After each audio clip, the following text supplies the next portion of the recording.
কথা একটু বলে দিতে চাই, আমার মনের মধ্যে খচখচ করছে অনেকক্ষণ ধরে।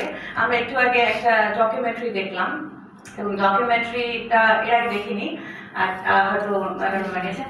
শেষে আমাদের জাতীয় সঙ্গীতের দুইটি পংক্তি ওখানে ব্যাকগ্রাউন্ড মিউজিক হিসেবে ছিল। রিয়াকশন টাইম আমার হয়তো ভাবে হয়নি, আমার উচিত ছিল উঠে দাঁড়িয়ে যাওয়া। আমি তখন দাঁড়াইনি, এর জন্য মানে উঠে দাঁড়াবো চিন্তা করতে করতেই শেষ হয়ে গেল ডকুমেন্টারিটা। তো সেই দিক থেকে আমার আসলে যথেষ্ট গিল্ট ফিল হচ্ছে, তাই আমি মনে করলাম যে আমি একটু ক্ষমা প্রার্থনা করে নিই।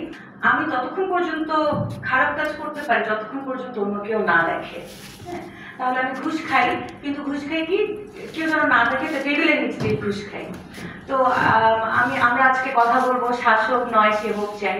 আমার মনে হয় শাসক বা সেবক থেকে শাসক হয়ে ওঠার যে জার্নিটা, হ্যাঁ, যিনি রাষ্ট্র পরিচালনায় আছেন বা স্টেট অ্যাপারেটাস কেমন হবে সেটা বোঝার খুব ইজি একটা প্যারামিটার বা ইন্ডিকেটর হচ্ছে স্টেট কি গিফট দিয়ে কাজ করে না সেই দিয়ে।